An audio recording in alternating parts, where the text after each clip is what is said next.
প্রকৃতির কোলে পাহাড়ে ঘেরা এক অনিন্দ সুন্দর শহর চিয়াং মাই। থাইল্যান্ডের উত্তরাংশে অবস্থিত এই শহর ইতিহাস, ঐতিহ্য ও সৌন্দর্যের এক অপূর্ব সংমিশ্রণ।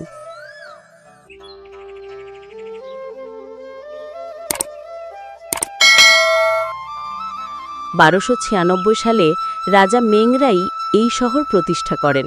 এটি ছিল প্রাচীন লান্না রাজ্যের রাজধানী, যা আজও তার পুরনো সৌন্দর্য ধরে রেখেছে। শহরের একদম উপরে পাহাড়ের চূড়ায় আছে ওয়াট ফ্রা থাত দয় সুতেব, এক ঐতিহাসিক মন্দির যেখান থেকে পুরো শহর দেখা যায়। চিয়াং মাই শুধু ধর্মীয় নয়, প্রকৃতিপ্রেমীদের কাছেও এক স্বপ্নের স্থান।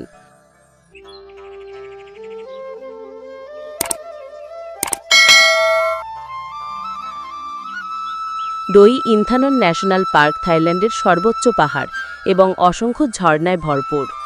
রাতে শহরটি জেগে ওঠে আলো আর রঙে। চিয়াং মাই নাইট বাজারে কেনাকাটা আর খাবারের উৎসব চলে রাতভর। প্রতি বছর নভেম্বর মাসে এখানে পালিত হয় বিখ্যাত ইপেং ল্যান্টেন ফেস্টিভ্যাল। হাজার হাজার লণ্ঠন আকাশে ভেসে ওঠে এক জাদুকরী দৃশ্যে। চিয়াং মাইয়ের খাবারের মধ্যে আছে সুস্বাদু খাওসই, যা স্থানীয় পর্যটক সবার প্রিয়।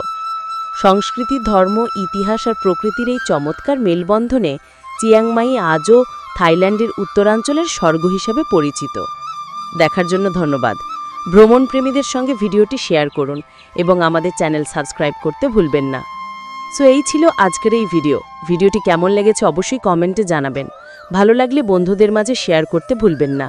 এই ধরনের আনকমন ইন্টারেস্টিং ভিডিও পেতে আমার চ্যানেলটি সাবস্ক্রাইব করে পাশে থাকবেন গো ভাইরালের সাথে। ভালো থাকবেন সবাই। আল্লাহ হাফেজ।